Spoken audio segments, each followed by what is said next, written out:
അടുത്ത സെക്ഷനിൽ നമുക്ക് പറയാനുള്ളത് ഓർഗനൈസേഷൻ ഓഫ് എക്കണോമിക് ആക്ടിവിറ്റിയാണ്. Organisation of economic activity. There are three organizations of economic activity in this world. They are capitalism, socialism, and mixed economy. Capitalism, മുതലാളിത്ത വ്യവസ്ഥ. Socialism, ജനാധിപത്യ വ്യവസ്ഥ. മിക്സഡ് എക്കോണമി, മിശ്ര സമ്പദ് വ്യവസ്ഥ. ഇങ്ങനെ 3 തരത്തിലുള്ള എക്കണോമിക് ഓർഗനൈസേഷനുകളാണ് ലോകത്തിലുള്ളത്. അപ്പോൾ നമുക്ക് ക്യാപിറ്റലിസം അല്ലെങ്കിൽ മുതലാളിത്ത വ്യവസ്ഥിതി എന്നാൽ എന്തെന്ന് പഠിക്കണം. സോഷ്യലിസം, ജനാധിപത്യ വ്യവസ്ഥിതി എന്നാൽ എന്തെന്ന് പഠിക്കണം.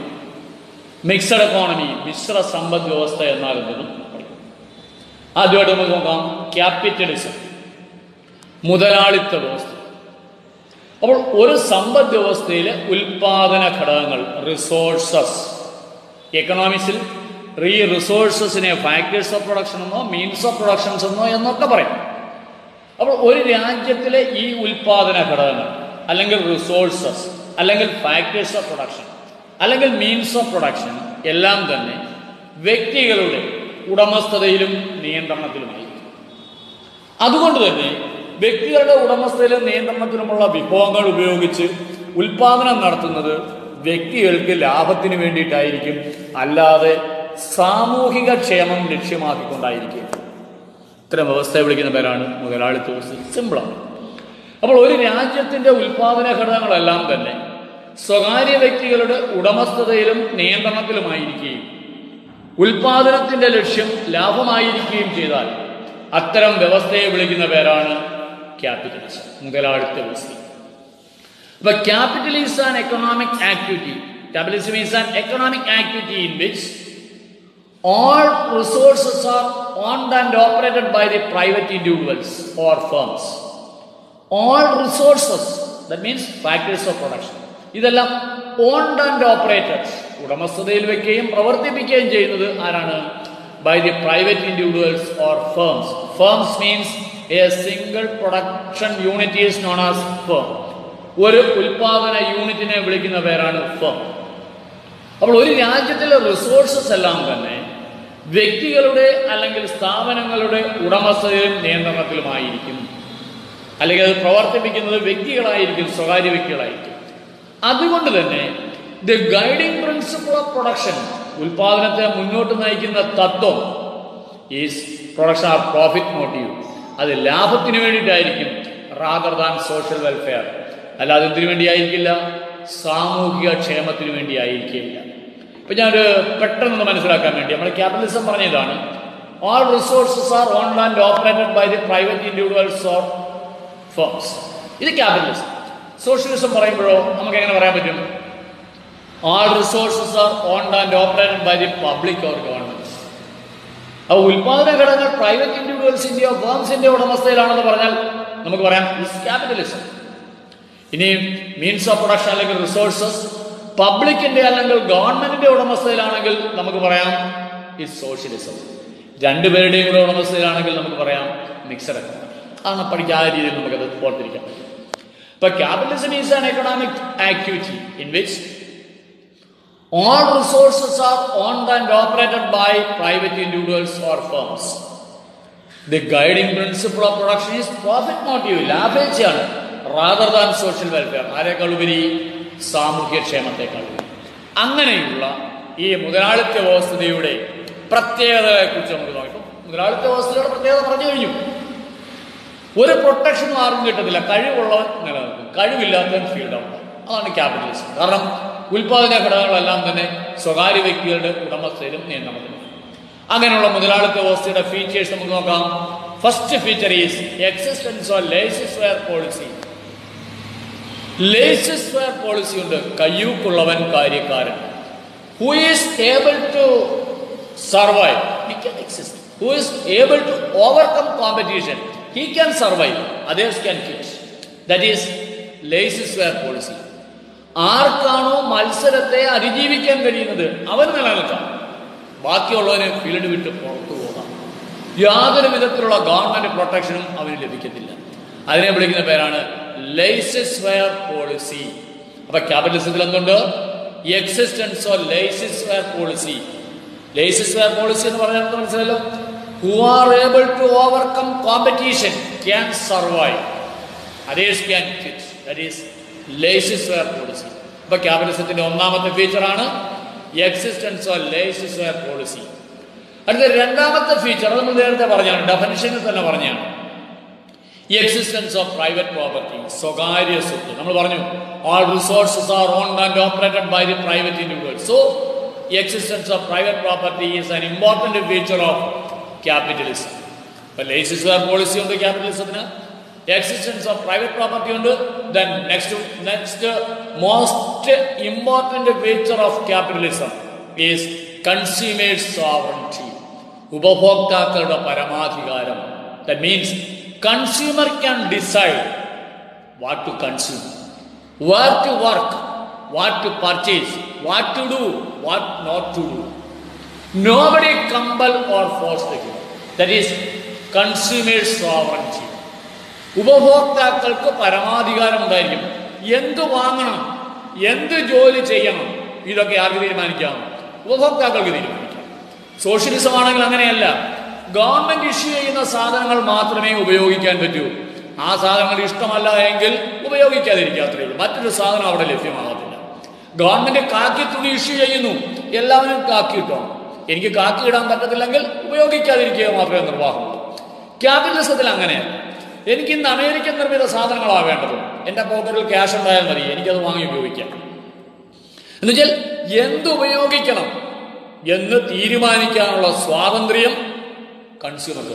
ഇതാണ് ക്യാപിറ്റലിസത്തിന്റെ ഏറ്റവും വലിയ മെറിറ്റ് എന്ന് പറയും. കാരണം അപ്പോൾ കസ്റ്റമേഴ്സിന് ആവശ്യമുള്ള സാധനങ്ങൾ ഉൽപ്പാദിപ്പിക്കുവാൻ പ്രൊഡ്യൂസേഴ്സ് നിർബന്ധിതരാണ്. അതാണ് ക്യാപിറ്റലിസത്തിന്റെ നേട്ടം. അപ്പോൾ എക്സിസ്റ്റൻസ് ഓഫ് ലേസിസ്വെയർ പോളിസി ഉണ്ട്, പ്രൈവറ്റ് പ്രോപ്പർട്ടി ഉണ്ട്, കൺസ്യൂമർ സോവറൻറ്റി ഉണ്ട്. അടുത്തൊന്ന് നമ്മൾ പറഞ്ഞാണ് profit motive. Guiding principle of capitalism is, guiding principle of production is profit motive rather than social welfare. Next one is competition. അത് കൺസ്യൂമേഴ്സ് സോവറൻറ്റിക്കകത്ത് പറഞ്ഞാണ്, അല്ല ലേസിസ്വെയർ പോളിസിക്കകത്ത് പറഞ്ഞാണ് competition. Next one is price mechanism. That means price is determined by the market forces called market demand and market supply. സാധനങ്ങളുടെ വില നിശ്ചയിക്കുന്നത് market ഡിമാൻഡും മാർക്കറ്റ് സപ്ലൈയും കൂടി ചേർന്നാണെങ്കിൽ അതിനെ വിളിക്കുന്ന പേരാണ് പ്രൈസ് മെക്കാനിസം അല്ലെങ്കിൽ market mechanism. These are the features of capitalism. The capitalism features നമ്മൾ പറഞ്ഞത് existence of laissez-faire policy, existence of private property, existence of consumer sovereignty, existence of profit motive, existence of competition, and the existence of price mechanism. These are the features of capitalism. ഇനി നമുക്ക് അവിടെ നോക്കേണ്ടത് organisation of economic ആക്ടിവിറ്റീസിൽ രണ്ടാമത്തതാണ് socialism. അപ്പോൾ ക്യാപിറ്റലിസത്തിന്റെ കാര്യം പറഞ്ഞു, അപ്പോൾ തന്നെ ഞാൻ സോഷ്യലിസത്തെ കുറിച്ച് സൂചിപ്പിച്ചിരുന്നു. എന്തായിരുന്നു ക്യാപിറ്റലിസത്തിൽ പറഞ്ഞ all resources are owned and operated by the private individuals. Socialism ആണെങ്കിലോ all resources are owned and operated by the public or governments. അതായത് socialism is an economic system in which all means of productions are or continuous ആണ്. ആ sentence നിങ്ങൾ നോക്കണം, അവിടെ division ഇല്ല. Socialism is an economic system in which all means of productions are owned and operated by the public or governments. നേരത്തെ പറഞ്ഞ private individuals or firms എന്നത് മാറ്റി പബ്ലിക് ഓർ ഗവൺമെന്റ് എന്ന് ചേർക്കുമ്പോൾ ക്യാപിറ്റലിസം ആരായി മാറി? സോഷ്യലിസമായി മാറി. The guiding principle of production is social welfare rather than profit motive. ക്യാപിറ്റലിസത്തില് guiding principle of production profit motive ആണെങ്കിൽ സോഷ്യലിസത്തില് guiding principle of production social welfare. ഇതാണ് ക്യാപിറ്റലിസവും സോഷ്യലിസവും തമ്മിലുള്ള വ്യത്യാസം. അപ്പം socialism is an economic system in which all means of productions are owned and operated by the private individuals. The guiding principle of production is social welfare. നമ്മൾ capitalism പറഞ്ഞപ്പോൾ capitalism is an economic system in which all means of productions are owned and operated by the private individuals. The guiding principle of production is profit motive rather than social welfare. ഇത് നേരെ തിരിച്ചു പറയുമ്പോൾ capitalism ആരായി മാറി? സോഷ്യലിസമായിട്ട് മാറി. അതായത് socialism is an economic system in which all means of productions are owned and operated by the public or governments. The guiding principle of production is social welfare rather than profit motive. ഇനി features of socialism. സോഷ്യലിസത്തെ കുറിച്ച് പറയുമ്പോൾ നമുക്ക് ഈ സോഷ്യലിസത്തിന്റെ features എന്തൊക്കെയാണെന്ന് നമുക്ക് നോക്കാം. First feature is state or collective ownership of resources. ഉൽപാദന ഘടകങ്ങളെല്ലാം തന്നെ ഗവൺമെന്റിന്റെ ഉടമസ്ഥയിൽ അല്ലെങ്കിൽ കൂട്ടുടമസ്ഥയിലായിരിക്കും. ക്യാപിറ്റലിസം ആണെങ്കിലോ ഫാക്ടേഴ്സ് ഓഫ് പ്രൈവറ്റ് പ്രോപ്പർട്ടി ഉണ്ട്, സ്വകാര്യ സ്വത്തുണ്ട്. സോഷ്യലിസത്തിൽ സ്വകാര്യ സ്വത്തില്ല, സ്വത്ത് മുഴുവൻ ജനങ്ങളുടേതാണ് അല്ലെങ്കിൽ ഗവൺമെന്റിൻ്റെതാണ്. അതാണ് state or collective ownership of resources. രണ്ടാമത്തെ ഫീച്ചറാണ് സെൻട്രൽ എക്കണോമിക് പ്ലാനിങ്. ക്യാപിറ്റലിസത്തിലാണെങ്കിൽ price and output is determined by the market demand and market supply. This is known as price mechanism. But under socialism price is determined by the central economic planning. There is a difference between capitalism and socialism. Capitalism private property ഉണ്ട്, socialism collective ownership of resources ആണ്. ക്യാപിറ്റലിസത്തിൽ market mechanism ഉണ്ട്, വില നിശ്ചയിക്കുന്ന market ഡിമാൻഡും market സപ്ലൈയും കൂടെ ചേർന്നാണ്. സോഷ്യലിസത്തിൽ സെൻട്രൽ എക്കണോമിക് പ്ലാനിംഗ് ആണ്. And third one is lack of competition. സോഷ്യലിസത്തിൽ കോമ്പറ്റീഷൻ ഇല്ല, മത്സരമില്ല. But under capitalism there exists competition. ക്യാപിറ്റലിസത്തിന്റെ ലക്ഷ്യം പ്രോഫിറ്റ് മോട്ടീവ് ആണെങ്കിൽ സോഷ്യലിസത്തിന്റെ ലക്ഷ്യം മാക്സിമം സോഷ്യൽ വെൽഫെയർ. ഇത്രയുമാണ് സോഷ്യലിസത്തിന്റെ ഫീച്ചേഴ്സ്. അപ്പൊ സോഷ്യലിസത്തിന്റെ ഫീച്ചേഴ്സ് എന്തൊക്കെയാണ്? State or collective ownership of resources ഉണ്ട്, സെൻട്രൽ എക്കണോമിക് പ്ലാനിംഗ് ഉണ്ട്, ലാക്ക് ഓഫ് കോമ്പറ്റീഷൻ ഉണ്ട്, maximum social welfare. These are the features of socialism. അപ്പോൾ നമ്മൾ രണ്ട് എക്കണോമിക് ഓർഗനൈസേഷൻ പറഞ്ഞു, ഒന്ന് ക്യാപിറ്റലിസം പറഞ്ഞു, മറ്റൊന്ന് സോഷ്യലിസം. ഇനി നമുക്ക് മൂന്നാമത്തെ എക്കണോമിക് ഓർഗനൈസേഷൻ ആണ് മിക്സഡ് എക്കോണമി. സിമ്പിളാണ് മിക്സഡ് എക്കോണമിയുടെ കാര്യം പറയുമ്പോൾ. കാരണം എന്താണ്? It contains the good features or merits of both the capitalism and the socialism. Both the capitalism and the socialism has its own merit and demerits. ക്യാപിറ്റലിസത്തിനും സോഷ്യലിസത്തിനും അതിൻ്റെതായ നേട്ടങ്ങളുമുണ്ട്, അതിൻ്റെതായ കോട്ടങ്ങളുമുണ്ട്. ഇതിന്റെ രണ്ടിന്റെ നല്ല വശങ്ങളെ മാത്രം ഉൾക്കൊള്ളുന്ന ഒരു എക്കണോമിക് സിസ്റ്റമാണ് മിക്സഡ് എക്കോണമി. അപ്പൊ നമുക്ക് മിക്സഡ് എക്കോണമിയുടെ ഡെഫിനിഷൻ എന്ന് പറയാം. Mixed economy is an economic system in which all means of productions are owned and operated by the private and public together. All means of productions are owned by the private, capitalism. All means of productions are owned by the public, socialism. All means of productions are jointly owned by public and private, mixed economy. Any guiding principle of production is profit motive, capitalism. Guiding principle of production is social welfare, socialism. ഇനി guiding principle of production is both profit motive and social welfare, mixed economy. That is mixed economy. അപ്പോൾ mixed economy definition നമുക്ക് എങ്ങനെ പറയാം? Mixed economy is an economic system in which all means of productions are owned and operated, jointly owned and operated by public and private together. The guiding principle of production is both the profit motive and the social welfare. ഇനി അങ്ങനെയാണ് mixed എക്കോണമിയുടെ features എന്തൊക്കെയായിരിക്കും? നമ്മൾ ക്യാപിറ്റലിസത്തിന്റെ features പറഞ്ഞു, സോഷ്യലിസത്തിന്റെ features പറഞ്ഞു. അങ്ങനെയാണ് mixed എക്കോണമിയുടെ ഫീച്ചേഴ്സിൽ ആരൊക്കെ ഉണ്ടാവും? Mixed economy contains the features of both the capitalism and socialism. ക്യാപിറ്റലിസത്തിന്റെയും സോഷ്യലിസത്തിന്റെയും ഫീച്ചേഴ്സ് ഉൾക്കൊള്ളുന്നതാണ് മിക്സഡ് എക്കോണമി എന്ന്. It contain the features of both capitalism and socialism. അപ്പൊ നമ്മൾ മൂന്ന് എക്കണോമിക് ഓർഗനൈസേഷൻ പറഞ്ഞു. ക്യാപിറ്റലിസം പറഞ്ഞു, ക്യാപിറ്റലിസം ഫീച്ചേഴ്സ് പറഞ്ഞു. സോഷ്യലിസം പറഞ്ഞു, സോഷ്യലിസത്തിന്റെ ഫീച്ചേഴ്സ് പറഞ്ഞു. മിക്സഡ് എക്കോണമി, മിക്സഡ് എക്കോണമി എന്ന് പറഞ്ഞാൽ ക്യാപിറ്റലിസത്തിന്റെയും സോഷ്യലിസത്തിന്റെയും ഗുഡ് ഫീച്ചേഴ്സ് ഉൾക്കൊള്ളുന്നതാണ് മിക്സഡ് എക്കോണമി. അതുകൊണ്ട് തന്നെ ഇതിന്റെ രണ്ടിന്റെയും ഫീച്ചേഴ്സ് ആര് ഉൾക്കൊള്ളുന്നുണ്ട്? Mixed economy. അപ്പോൾ ഇത്രയുമാണ് ഓർഗനൈസേഷൻ ഓഫ് എക്കണോമിക് ആക്ടിവിറ്റി. ഇനി നമുക്ക് അവിടുന്ന് അടുത്തായിട്ട് പഠിക്കാനുള്ളതാണ് positive economics and normative economics. Positive economics and normative economics. എന്താണ് പോസിറ്റീവ് എക്കണോമിക്സ് എന്ന് നോക്കാം. If we analyze an economic problem, what is? That is positive economics. There is no value judgment. നമ്മളൊരു economic പ്രോബ്ലത്തിനെ എന്ന് മാത്രം അനലൈസ് ചെയ്ത് കഴിഞ്ഞാൽ അതിനെ വിളിക്കുന്ന പേരാണ് പോസിറ്റീവ് എക്കണോമിക്സ്. അപ്പോൾ if we analyze an economic system as what it was, it is established to us positive economics.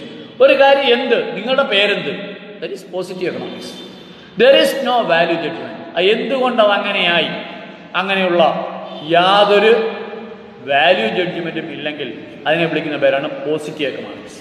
അങ്ങനെയാണെങ്കിൽ നോർമാറ്റീവ് എക്കണോമിക്സ് എന്ന് പറഞ്ഞാൽ എന്തായിരിക്കാം? If you analyze an economic problem, what it ought to be, എന്തുകൊണ്ട് അത് അങ്ങനെയായി എന്നാണ് analyse ചെയ്യുന്നതെങ്കിൽ അതിനെ നമുക്ക് നോർമാറ്റീവ് എക്കണോമിക്സ് എന്ന് വിളിക്കാം. There is value judgment. അപ്പോൾ ഒരു economic problem what is positive economics, there is no value judgment.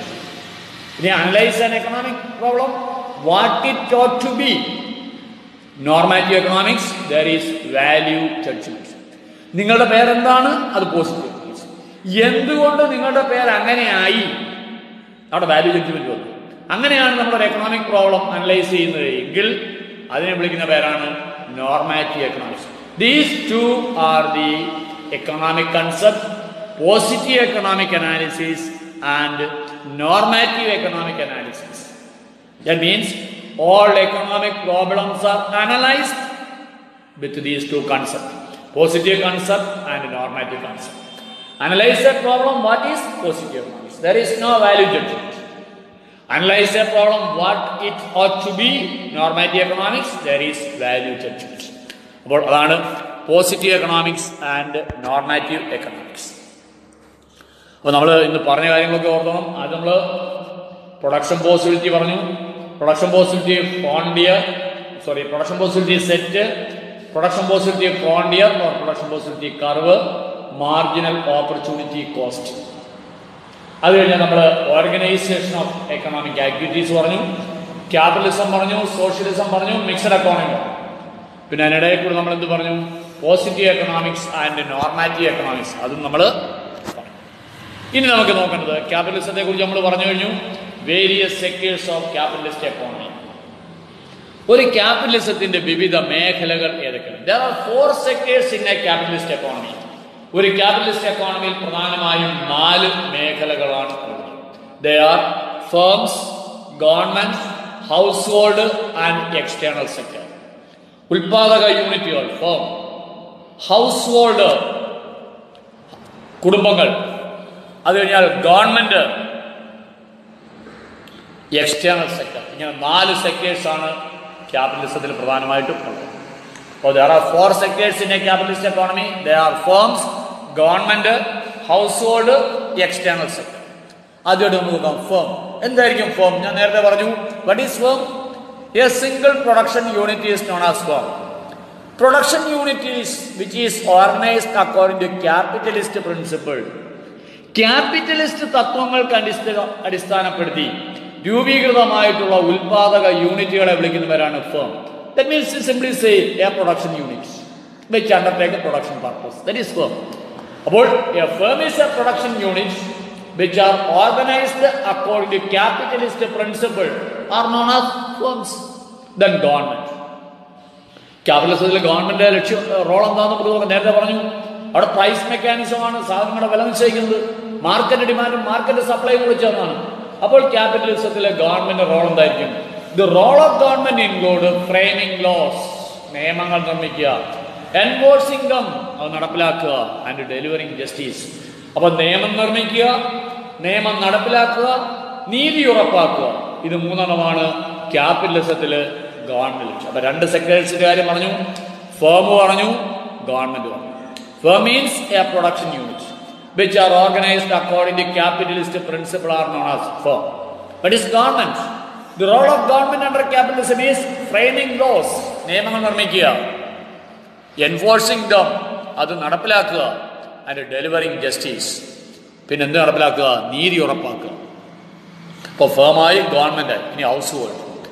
By household we means a single individual or group of individuals, ഒരു വ്യക്തി അല്ലെങ്കിൽ ഒരു കൂട്ടം വ്യക്തികൾ who take decisions regarding their own consumption. ഞാൻ നേരത്തെ ക്യാപിറ്റലിസത്തിന്റെ ഫീച്ചർ പറഞ്ഞപ്പോൾ consumers സോവറൻസി പറഞ്ഞു. ഉപഭോക്താവ് തീരുമാനിക്കും അവൻ എന്ത് വാങ്ങണം, എന്ത് ഉപയോഗിക്കണം എന്ന് തീരുമാനിക്കാനുള്ള സ്വാതന്ത്ര്യം. അങ്ങനെയുള്ള വ്യക്തികൾ അല്ലെങ്കിൽ ഒരു കൂട്ടം വ്യക്തികൾ, അവരെ വിളിക്കുന്ന പേരാണ് ഹൗസ് ഹോൾഡ്.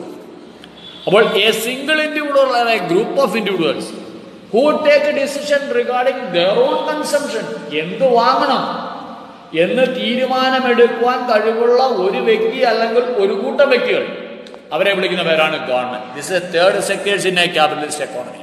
അപ്പോൾ ഫേമായി, ഗവൺമെന്റായി, ഹൗസ് ഹോൾഡായി. ഇനി one more, external sector. That means export and import of goods and services and capital. സാധനങ്ങളും സേവനങ്ങളും കയറ്റുമതി ചെയ്യുക, ഇറക്കുമതി ചെയ്യുക. അതുപോലെ മൂലധനം എക്സ്പോർട്ട് ചെയ്യുക, ഇമ്പോർട്ട് ചെയ്യുക. These four are the four sectors of a capitalist economy. അപ്പോൾ ക്യാപിറ്റലിസം പറഞ്ഞു, ക്യാപിറ്റലിസത്തിന്റെ ഫീച്ചേഴ്സ് പറഞ്ഞു. ക്യാപിറ്റലിസത്തിന്റെ 4 മേഖലകൾ ആരൊക്കെയായിരുന്നു? Firms, government, household, external sector. ഇത് ഇത്രയുമാണ് ക്യാപിറ്റലിസത്തിന്റെ 4 മേഖലകൾ. അപ്പോൾ ഇന്ന് നമ്മൾ പറഞ്ഞ ഈ ഒരു പോർഷൻ നമ്മൾ കവർ ചെയ്തു. ഇനിയും നമുക്ക് അടുത്ത പോർഷൻ മാക്രോയുടെയും മൈക്രോയുടെയും ഡിസ്റ്റിങ്ഷൻ ആണ്. നിങ്ങൾക്ക് പഠിക്കാനുള്ള യഥാർത്ഥ സബ്ജക്റ്റിലേക്ക് നമ്മൾ വന്ന് കടക്കുകയാണ്. Macro economics and micro economics. അത് നമുക്ക് അടുത്ത ക്ലാസ്സിൽ നമുക്ക് നോക്കാം. താങ്ക്സ്.